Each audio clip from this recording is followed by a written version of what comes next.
Hello, moms. We've come your way with a series we've titled Navigating the Parenting Journey. Oh, yes, there's so much packed in the parenting journey, isn't it? But this is strictly for mothers. Yes. Do we title it Mother's Day Edition? You take it if you want to. But yes, we have a number of lovely guests who will be talking to us, will be drinking from their experience.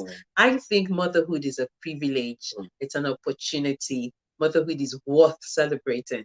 And we'll be sharing some lessons, we'll be sharing the challenges, the excitement, and the wins. Yes, there's so much packed in there. I am looking forward to this. Today we have a very phenomenal guest, Isata. Yeah, she's loaded. You want to hear what she has to say. But before then, I'll let you say something. Motherhood is a phenomenon. I mean, on our own journey, I've seen how you, from the time of conception or the process. And one thing motherhood is that we must learn to enjoy the process.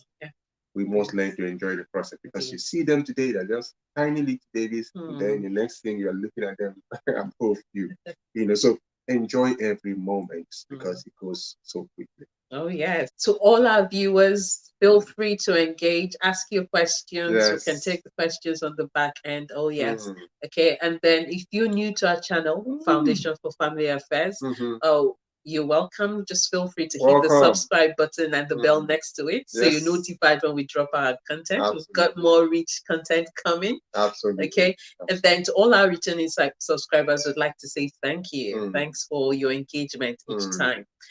At Foundation for Family Affairs, we talk everything romance, intimacy, and family. So today we'll be coming your way with something on the forefront of the family.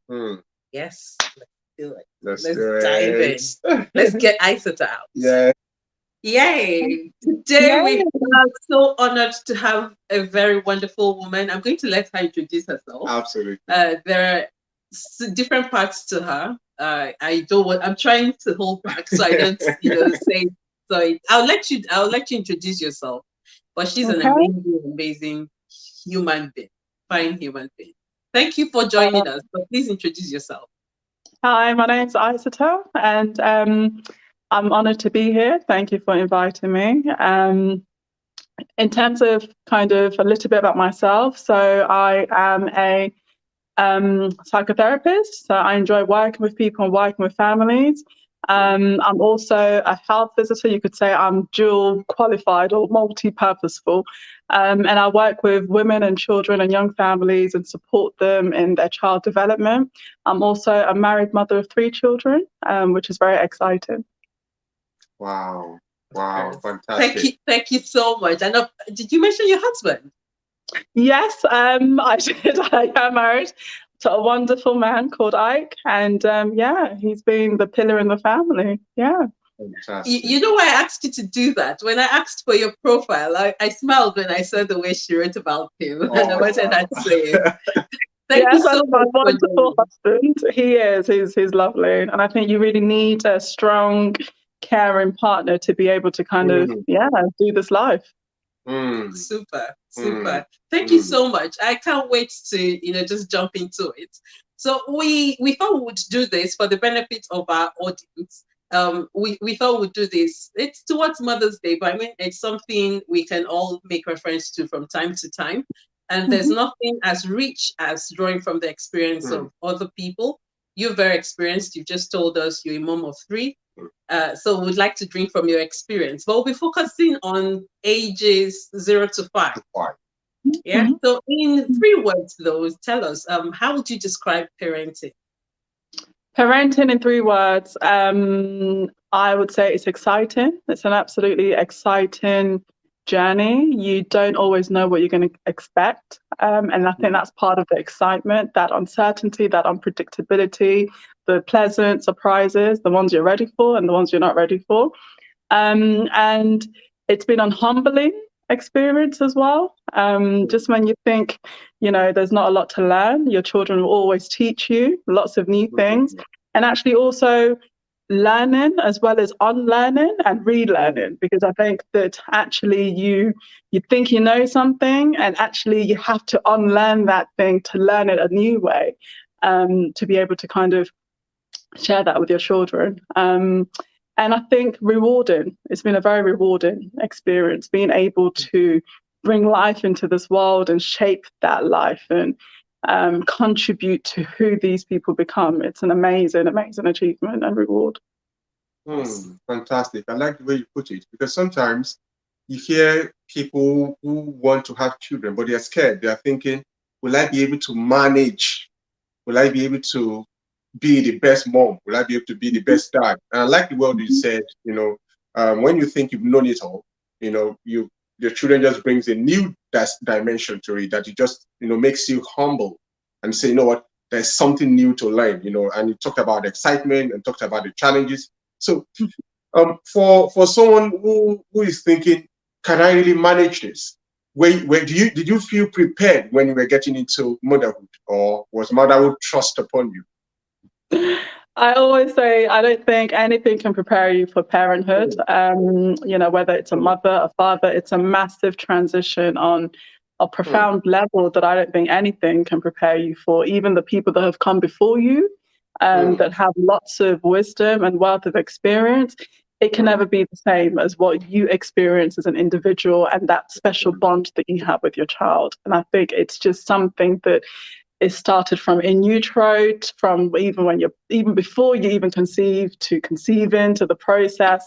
And I think it's a special bond that nothing prepares you for. But in terms of kind of what you can do, you do everything that you can. You read all the books, you'll kind of go to all the seminars, you'll speak to all the parents, the grandparents, the cousins, the aunties, the friends, and you will do your best to be prepared. And I think requiring that knowledge and expertise from others can prepare you as much as you can. But I think the best preparation is having that child and spending time with that child and letting them lead, and the two of you kind of have that reciprocity, learn from each other, and it's like a dance, you go back and forth.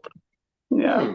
Oh my God, those are some gems. Some gems dropping. It's like those are some gems. So as your child moves, you move. Yeah. Absolutely. And it is like that because you are leading them. And yes, you are their confidant, you're their teacher, but at the same time, they're leading you, they're guiding you in how to love them and how to be with them in their own unique, non-verbal sometimes way. Children don't have communication, but we know what they're saying. In the early stages, they don't say, oh, mommy, give me a kiss and pick me up. But there's a love language that you have that connects the two of you. So yeah, it is that back and forthness. Yeah. I love that. I love that. Thank you so much for sharing that. And I love that. When you were talking about your words that describe your parenting journey, you threw in the word rewarded there. So what would you say has been the most rewarding moment for you as a parent? I think for me, there's many rewarding moments, and it's not about what you achieve with your children, but for me, it's about the openness. Like, children allow you to tap into a part of yourself that you don't even know you have there. So I think for me, one of the most rewarding things about being a parent is that my children have given me a reward to be open and to be able to connect on another level so for example, I'm an adult and they're children, so you think, oh, we're not on the same playing field, but actually it's been so rewarding that I can get to their level and be open enough to experience what childhood is about to some degree and relive my own childhood. So it's been rewarded for me being their parent, and it's been rewarded for them being my children. So I think it's a reward in both ways. I like the fact that you say that it gave you this opportunity to be open, to be vulnerable, and that means sometimes they take you to places where you don't even know that exist in yourself. So absolutely, what will you tell parents who are trying to create a certain fronts? They want to create a perfect image before their children. They don't want to allow their children to push them into those vulnerable environments. What will you say to them? I would say, as challenging as it is to kind of bend and reshape and unlearn certain things that you may have had instilled in you because they say we parent how we've been parented, and it's really about being open. I would say being open to to let yourself love, let yourself be seen, let yourself be vulnerable. Because I think when you get to that depth of being fearless, because I think sometimes what prevents us from being vulnerable and from doing those things is fear. Fear of the unknown, fear of, being disrespected by a child that you're raising. So I think there's a lot of fear there. And I think it's just about feel the fear and do it anyway, I would say. Where the sparks, feel the fear. So you don't run from the fear, you feel it, but then you carry on anyway. Wow. Absolutely. And I think for a lot of parents, it's about trying not to get it wrong. It is about trying to raise perfect human beings, but there's perfection in imperfection, it's not, and I think what we really have to highlight is that every human is unique and every experience is unique. And I think it's about allowing people to be their authentic self. And in that, you will find yourself as well. And you can't live a life that you can't examine. And I think being a parent really teaches you that you can't be scared to examine your life on all levels. Wonderful. Awesome. You can't be scared to examine your life at all levels. We're going to ask you a question that says how has parents changed you as a person? I think you've answered it one way or the other. Pushed you to be vulnerable, pushed you to unlearn, relearn, pushed you to bend, right? Push you to enter that reading with them. Where you lead them, at the same time, they also teach you how to love them. Because sometimes parents want to love all their children the same way. But each of them are unique human beings, like you said. You have to learn how to love them, and they will show you how they want to be loved. Some children may want you to do a lot of cuddling.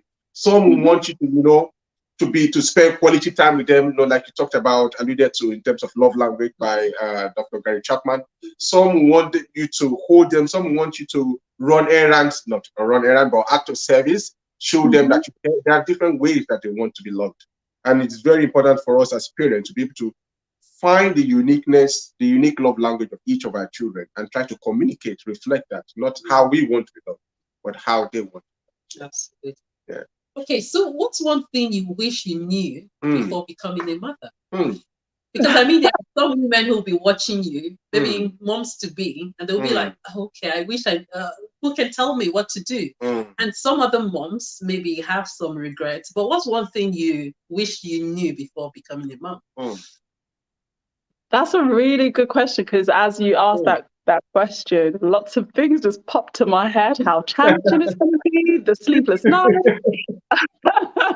the forever sacrifice, never being able to sleep on your own again. But I think outside of all of that, the one thing I wish someone told me, or something I knew before being a mum, was that you have to remember not to lose yourself in all of that. Awesome.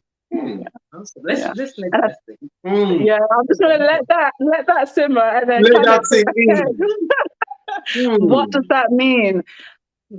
Don't forget to lose yourself, because I think in the parenting journey, and I allude more to being a mother, and I feel that there's sacrifices both mothers and fathers make, but predominantly I feel as a mom, you are the base, you are the foundation for so many things. And there's times where you just need that space and that time to yourself, and you're open to everybody in the house.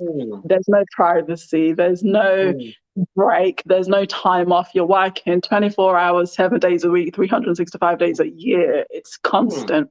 And I think it's about remembering that you have to remember who you are as a woman, as a child of your parents as well, as a sister, as a wife, as a mother, and in all those facets, you are you.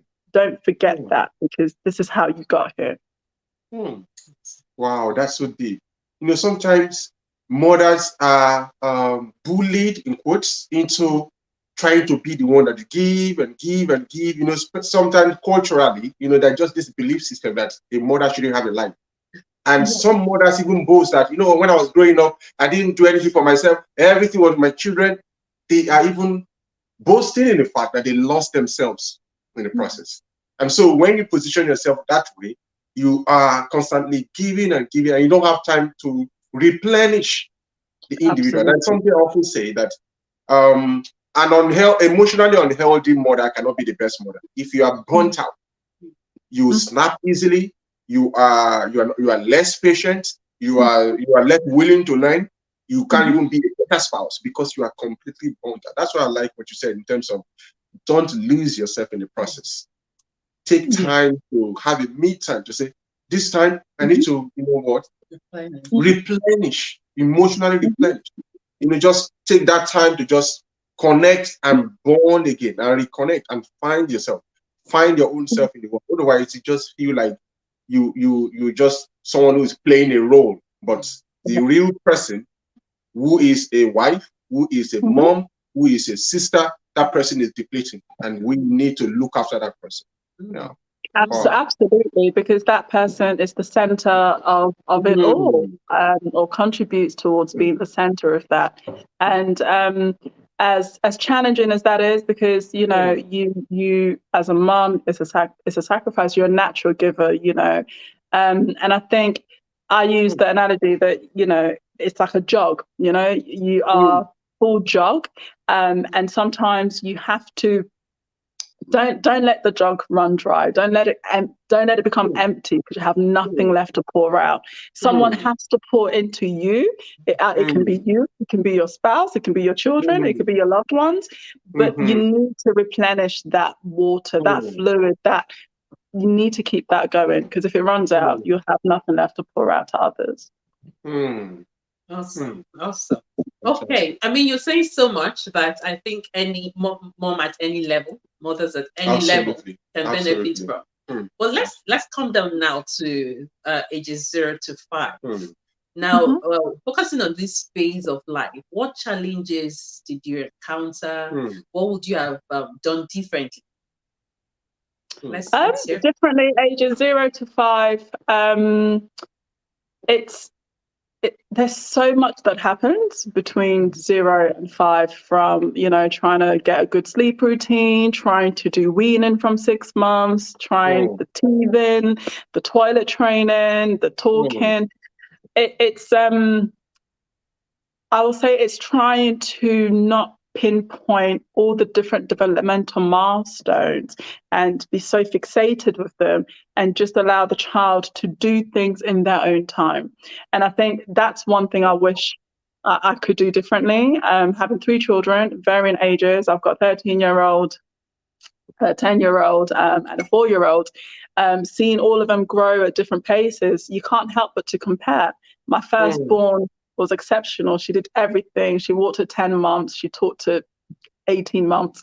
And then my son came, and he was like, no, I'm going to take my time. I'm going to take my time. He walked at 14, 16 months. He talked at 3. It varied so much. And it's just remembering that actually each child is unique, and it doesn't help to compare them. And you just have to give them their time, because it's them. It's not, you know, it's not fair to kind of put all that pressure on them, but you can't help but to come to the pressure. Society tells you go for all these health checks. You know, you see the pediatrician, you see the nurse. They will tell you your child has to walk, talk, and do this at such an age, and if they don't, then it means that something is wrong with them, and you, the parent, feel guilty and you feel shame. But yeah, I wish that I just didn't compare and just gave my children the time that they deserved in their own right. Wow. You see, this stuff you just said is liberating for a lot of moms. It is. Very, very. This comment you just made, because you know, I mean, you go for different events and they're telling you, oh, he's not meeting this milestone, she's not meeting that milestone. And parents unconsciously begin to feel like, I failed. I've not even started the journey. I'm already failing. You know, what else can I do? And they feel so helpless. And sometimes the people around who are expecting the child to also meet those milestones are also looking at you like, how come your child is not doing this at this time? And so there is this pressure that comes from both external, environmental, within you as well, because you also have expectation for your child. And this stuff you just said in terms of understanding that every child will have their own pace. Mm. It's one of the most liberating things that a mom can really, really not just hear, but truly accept, because it will make many people really, really, take off the weight that they're putting on themselves. Oh yeah. Yeah. Yeah. So I'm sure it wasn't just about the challenges. So what did you find exciting in this phase? Just You know, the becoming a phase. newborn. Should I remind you? Should I Say that remind again. you? Should I remind you that Yes. moment when they said to you, "Oh, the baby's here," and they threw the baby on your body? How did you feel? Then moving on from there until age 5, what are some of the things you found really exciting? I love the newborn phase. I love that, you know, they're just so beautiful. Just you just can't stop kissing them. I love that phase of the child being solely dependent on you and you being everything. I enjoyed the breastfeeding phase. I enjoyed, hold that the when you even think about the physiology of the baby, just how small they are. I love just how small they are. And then as you watch them grow, they start walking, talking, having a personality, because when they're first born they're just a blank canvas. They eat, poo and sleep, but then they start moving to that personality, then they start having a voice, and then you get to see a little bit of attitude. They're adventurous, they're challenging you a little bit, no mummy, and just hearing your child to have a voice, it's amazing. And then being able to teach them, they're like little sponges, and just being able to teach them the things that you have learned, and the things that you can pass on to them, and learning from them. Yeah, I loved every phase. I wouldn't really say, I'll probably say the first 6 months stands out for me the most. But yeah, I love every phase because every phase has a unique something to offer. Okay, Right. the moment you said newborn, my mind just ran back, and I still remember asking a number of friends. This would not, I mean, this is not in line with anything exciting. Maybe a challenge. I remember asking some friends then, "Oh, how come nobody ever told us breastfeeding could be this tasking?" And they would all look at me and say, "Well, I think some things are better experienced." But it was exciting doing it, like having that child there. For me, those were moments of speaking into the life of the child, just praying for the child. But then it was tasking, especially when sometimes they say, "Oh, you've got a cracked nipple or something," But I was thinking, oh, how come they don't prepare us for this? Do you have any reactions, or did you have any experience like that? Yes, I did, and equally with breastfeeding, it's challenging. You don't know, but exciting at the same time, and just even how often the baby should feed. You don't know. You don't know how often am I supposed to feed you? How do I know when you're hungry? How do I know when you need to sleep? Because so much of the cues that the baby gives you can be used for sleep, can be used for feeding, can be used for discomfort. So, I remember there were times my little one would, rub their eyes to I would think that would mean that they're tired, but at the same time, it meant that they wanted a cuddle. And then as they yawn, it could be that they're hungry. So it was trying to pick up all these different messages and cues from the baby was really challenging, but exciting at the same time, because I was like discovering something new about this tiny little person every day. In the same day, I'd learned something new. They were changing constantly. And I think I found that really exciting, not knowing what to expect. The little surprises, the pleasant surprises. Like I remember the first smile at 6 weeks. I wasn't expecting that, and I was like, oh my God, my baby's reacting to me. Wow. Lovely. Wow. I think one thing that I learned from what you said in terms is enjoy every journey, enjoy every phase. From that 6-month-old baby you were carrying, now she's an adult. She's 13. He's 10. She's 4. You said 4? Yes, 4. All right. So just enjoy every moment, because that's one thing that someone told us. Enjoy every moment, because there was a time we were hoping that Ledger would start to eat, and then all of a sudden we're waiting for a while, and then now it's a thing of the past. So we Yeah. decided enjoy every moment, because you don't know how fast this just happened. The next time you see them, they're already 18, they're already 13. Just enjoy every phase. Yes. Okay. Nice. So let me just ask you, is there anything you think is insignificant but worth celebrating? Hmm. Something that's insignificant but But worth worth celebrating. celebrating. And the reason I'm asking this is sometimes it's like as moms, we're waiting for something big to happen before we celebrate. Like, Wow. yay, but what are some of in this phase between ages 0 to 5? What are some of those things that may be thought insignificant that are worth celebrating? And that's a really good question. I, nothing really springs to mind, but I want Hmm. to say just the unspoken things, Hmm. So for example, you might be out somewhere and it's a new place that you are in, and your child will just look at you just for a little bit of reassurance that is it Hmm. okay to go and do this? They haven't spoken to Hmm. you. They've not. That's just an interaction, a communication that just the two of you have, and you see it Hmm. throughout their development. Hmm. They just maybe come next to you. They just need a Hmm. little bit of reassurance. They're not quite sure. They want to know that it's safe to do this thing. Hmm. And these aren't moments that are big aha, they're walking, they're Hmm. talking moments. It's Hmm. just your child knowing that you are there and it's Hmm. okay. Hmm. Yeah. I think those are Hmm. really worth celebrating because it shows that they have that unconditional love. They've got Mm-hmm, that Hmm. that mm-hmm. base, and no matter where they are, they will always seek you out to make sure they're okay. Yes, Hmm. yes, you're that safe space for them. Absolutely. Mm. Yeah, I remember a yeah. video I saw on social media some time ago. There was like a recital, that they were reciting maybe poems or acting or something, and all the children were on the stage. And one particular child was just looking in the crowd, looking for the mom or the dad or something.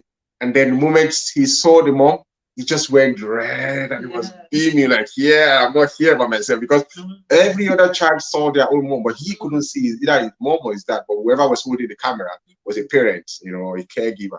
And then he kept looking, he kept looking. The moment so this smile was so rewarding. So I have an understanding of what you're talking about, where a child just sees you, your child just beams, and just feel like I think that's something very rewarding to Yes, celebrate.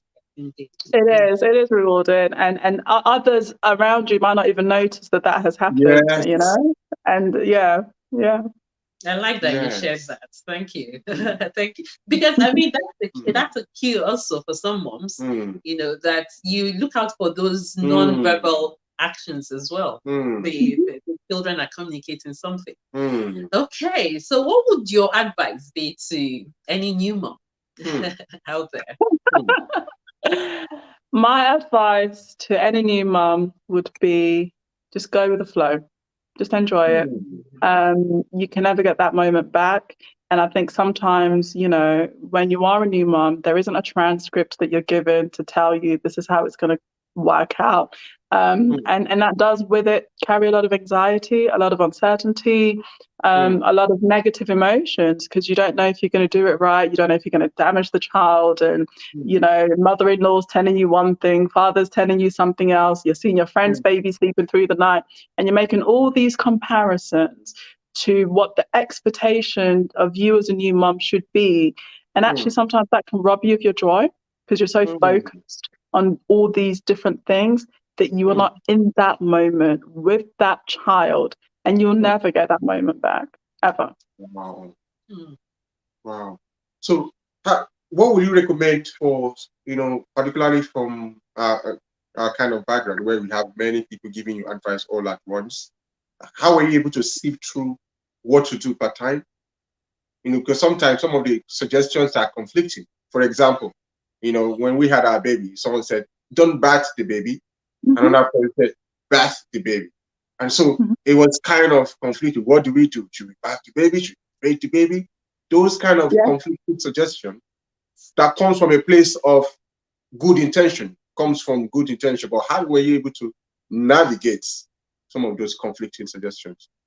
I think, the healthcare professionals are there when you have a baby. You have the health visitor that will come and see you. You've got the midwife, you've got the GP, you've got lots of resources available to you in terms of kind of the right way to do the evidence-based way to do things. And I think sometimes if you come from a stronghold family where people try to kind of, let you know how it should be done, you could just say, do you know what, I spoke to my GP and they actually recommended that, I should not put the baby's bottle of milk in the fridge, but actually I should make it and discard it after an hour and a half. That's just an example, because you do get some situations where, someone will say to you, oh, we used to make up all the bottles and put it in the fridge, so you never have to make a bottle. But actually, best practice says not to do that. And actually, that's a way, without stepping on anybody's toes, without causing any conflict. You can actually seek professional advice, and that can reassure you, because you don't have all the expertise, you don't have all the knowledge, that actually you're doing the right thing by your child. And a professional is not going to give you the wrong advice, so to speak. And if not sure, follow your instinct. And I think once your child is born, there's a maternal, paternal instinct that it's like magic. It just happens, and you just feel it. Right. I agree with you on that one. There's something my wife used to say, that you are empowered to parent your child. The child God has given you, you are equipped to parent that child. That's often reassures. That's very reassuring to mom. No, it is. I remember, lots of situations where someone will tell you, oh, hold the baby this way, or, put the baby on the front this way, swaddle the baby. And something in you as a mum, you just know it doesn't feel right. Or if your child has reflux, or your child has something wrong with them, and you speak to lots of people, they just reassure you, oh, you're overreacting, oh, you're being worrisome, don't worry. But you as a mum, or parent, you just won't rest until you attend to whatever it is that you feel is wrong, and you solve it. And a lot of the times your instinct is right. Fantastic. Thank you for that. Thank you. I had a question for you. Yes, you're a woman with many hats. So how do you balance or harmonize your role as a mother with other responsibilities? Yeah, that's a very good question, and I wish I had just one answer for that, but that's not the case. It's been some tears and some pushing and some tugging, and but in all honesty, I think for me it has been unlearning how I had to be prior to being a mum. I would say I'm a little bit of a workaholic. I'm a type A personality, so I just push. I'm driven. I'm motivated. I want to do it all. And I didn't want to lose that part of me, but actually having children, you have to accommodate their needs and your role within that. And for me, it's about trying to get that balance, that work-life balance. And any job I go for, I make it very clear that I'm a family woman, I have children, and they need to work around my schedule. I tell them the hours I want to do. I don't work Monday to Friday. I do compressed hours. I work Monday to Thursday to make sure I've got one day free to do any child-related things, meetings, parent meetings. I pick up my children from school. I take them to school. So I try and let my family be my priority, because at the end of the day, a happy family is what we all thrive for. So I do try very much to get that balance and prioritize my family.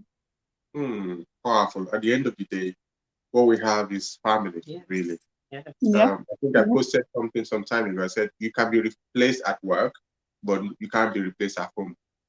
No. There's only going to be one mom. There's only going to be one dad, that can play that role that only him or only her can play. Fantastic. Absolutely. Yeah. And I have found myself in situations where I am really prioritizing other children, because I do work with children as well as families, and I go above and beyond for the families that I care for and the families that I support. And I think to myself, wow, I'm here doing this, and I can't, in terms of my integrity, I need to make sure if I'm giving 100% to these people, I need to be able to give my family 110%, if not 100. Yeah. Fantastic. Fantastic. Awesome. I like the word choice of word. Integrity. That's awesome. So Mm. you want to look yourself in the mirror and know I'm a good mom. I'm not just doing it for others. I'm also Oh, living up. absolutely. Yes. Yeah. I want to be able to put my head down at night and know that, you know what? I did my best today, and it's not for show. It's not for people around, but it's my truth. I'm authentic and I'm real to myself, and I hold myself accountable. And there's a strong sense of morality there for me. Yeah, doing the right thing when nobody's looking. Awesome. Awesome. Thanks for sharing that. Thank you. Okay. Something I think may make you smile. What's been your proudest moment as a mother? Oh, there's so many. How can I choose? I'm glad you're smiling. I am smiling just because I just had loads of visions just come to me with, my child saying "mummy," or, hearing the first word. I think hearing their voice, I would say, is probably my proudest moment, hearing their voice, because for such a long time, you don't hear. And I'm even getting, shivers as I say this, because that's how it resonates with me. For a long time, you don't hear their voice. There's lots of people say, "Oh, communication, 90% non or 70% nonverbal." It's very true. It's very nonverbal, but there comes a time you just long to hear their voice. You really, really do. And when you finally hear it, something changes in you. It really does. And I can't even describe what that is. I can't even explain what it is, but something just changes. You connect on a different level. Yeah. I agree 100%. Fantastic. To be honest with you, that's one of the soundest. I remember when my wife also heard my mom for the first time. When I heard that, I know what that meant to us. It was a very good feeling. It was, I would say it again, say it again. You run around with the camera trying to catch it. Yeah. And when you think about it, when you give birth, when you're in that room and you wait, what are we waiting for? The baby's cry. We're waiting for that baby to cry, because you've carried that baby for however long you've carried that baby. You have connected with them. You haven't heard them. But when they are born, everything we wait for in that moment is that cry. The baby's cried, the baby hasn't cried. And then we panic. And then when the cry comes, it's beautiful. It really is. Yeah. Fantastic. Fantastic.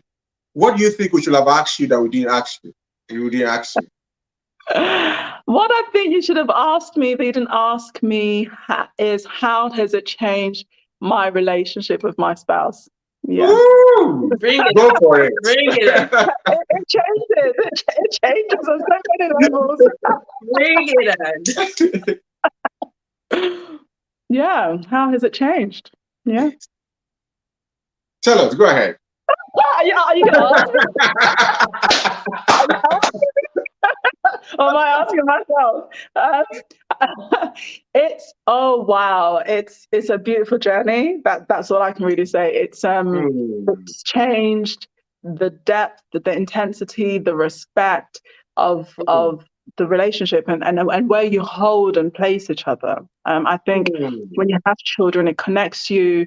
It enhances. I'll say it's really enhanced the love for my husband. It's enhanced my marriage. It's enhanced who I am and who I see myself as in my marriage. And we always joke about it, and we say, if you really want to know who you are, like, look at your child. Because before children, you kind of say, "Oh, you're like this or you're like that," but then when you have kids, they hold a mirror to you, and you can't run away from each other. You actually learn a lot about each other through your children. That's why I said it enhances the relationship and the connectivity that we have and the bond. Fantastic. Especially when you know that your partner has your back 100%. Is as involved as you are as well, because that's one thing that women often appreciate in their spouses. When you have a dad that is as involved, as engaged as you are, so it's not just you doing all the stuff, he is also engaged, he's also involved in the process. I think that's beautiful. It That's really beautiful. is. And I was really fortunate, being African in the African culture, when you have your child, you go and spend some time with your parent or your mom, or your Mm, mom comes and spends time with you. And I remember when I had my first child, that was the expectation. My mom thought that I would go and stay with her for a couple of mm, weeks until, things settled, to help me with the baby, because she's mm, experienced. And mm. she had, for whatever reason, the belief that my husband, might not be up to the task, but was she Mm. surprised? So after I had the baby, I didn't go to my mum's, because actually my husband was able to do everything and Wow. above. Wow. He did the cooking, he did the cleaning, he did the Mm. laundry. I didn't have to do anything apart from just focus Wow. on me and the baby. And when my mum would visit, she was like, "Did you guys hire? Like, is there anyone else in this house?" I'm like, Wow. "Oh, good." Fantastic. Yeah. So she initially didn't understand, but I think she did understand in the end that I didn't need that, because I had it Mm. at home. Mm. Fantastic. Fantastic. Man, it's been Yeah, an that's been awesome. amazing, Awesome. almost 1 hour of discussing, of, pulling out those. I could see where how your face will pop up, Yeah. remembering memories. I think some of the questions took you down memory lanes, Yeah. remembering some of the things that you've forgotten. Yeah. It's been fantastic learning from your own Mhm. experience.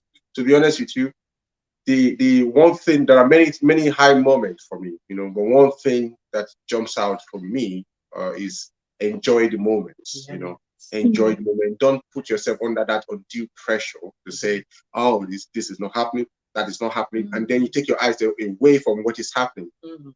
And so Yeah. until you now Yeah. leave that moment, you now say, oh, okay, actually I should have enjoyed this moment, enjoy the process. Fantastic. Yeah. Yes, you have just been amazing this evening. Thank you Mm. so much. I mean, you were vulnerable as well, Mm. open to share. You didn't just share just the highlights. Mm. You went down there with us as You well. did. Thank you. You Thank did. you You did. for Oh, well, honoring you're our welcome. Thank you invitation. guys for. And I hope we'll be pulling from your wealth of experience. I know you're very versatile, so Yes, yes, some from yes, some yes, yes. other areas. And just say thank you to hubby. I I Yes. appreciate him. will. Continue I doing this. definitely will. I definitely will. No, thank you guys for allowing the space to kind of revisit what my journey to motherhood has been. My youngest one is turning 5 next week. So actually I have Wow. been in that space already, kind of reflecting on, how did I get here? How is she 5? Wow. It was just yesterday she was born. And Wow. and I'm having to do some letting go that I'm not ready to let go. So actually this has been a really good opportunity for me to kind of reflect on that. So thank you. Mm. It came at a really good time. And I'm Wow. really, really, really thrilled that I was able to be part of this. So thank you. And Wow. thank you to all of our viewers. We'll be leaving her links, her social Social media media handle. handles Yeah. in the description box if you want to follow her. She didn't tell you, told us something about the other work you do with children. Do you Mhm. want to speak a bit about that?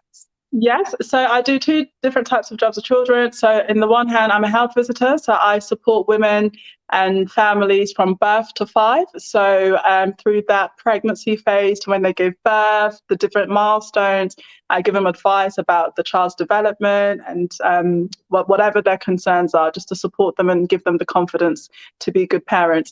And then in my other job, I work in a child and adolescent mental health services. So, I work with children and adolescents who are going through mental health difficulties, and offer support Mm. to them and their families. We do lots of assessments with autism, ADHD, ODD, OCD, you name it, all the mental health difficulties, and Mhm. support parents and prepare them for that journey too. Awesome, Fantastic. awesome. You're a busy Fantastic. woman. Very We would busy. leave all her details in the description box, and please feel free to connect with her. Thank you so much, Isata, for joining us again. We Mm. appreciate you. So Thank see you you. on the next one. Thank Thank you. you. All right, bye.